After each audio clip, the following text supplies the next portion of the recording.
দাদা এই জায়গাটার কথা বলছিলাম, একদম দুর্দান্ত জায়গা। এই জায়গাটা আপনি বিল্ডিংটা করতে পারবেন। দেখতে পাচ্ছেন এই জায়গাটা, আপনার বিল্ডিং এর মেন গেটটা হবে এই জায়গাটায়। কি ওটা তুমি বিল্ডিং এর মেন গেটে বসে আছো, একটু সরে বসো।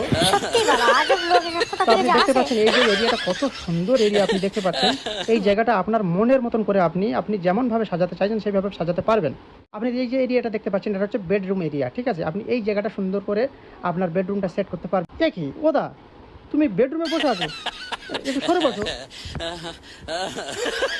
হ্যাঁ, তো যে কথা বলছিলাম একদম কাছাকাছি আপনার রোড এরিয়া দেখতে পাচ্ছেন আপনি। হ্যাঁ, হ্যাঁ, আপনাকে তো একটা কথাই বলতেই ভুলে গিয়েছিলাম। আপনার এই যে পিছনের অংশটা আপনি দেখতে পাচ্ছেন, এই পিছনের অংশটা আপনি কিচেন বানাতে পারেন। ওদা তুমি আমার কিচেনে কি করছো, একটু সরে বসো। আচ্ছা তো বড়া, শান্তিতে হাঁকতেও দিচ্ছে না তো বড়া। যা বড়া, আর হাঁকবো না। এই এই শালা, তুই এই জায়গাটা কিনতে এসছিস না? দাঁড়া, তোর মাথা মেরে খোঁজ করে দেবো, দাঁড়া।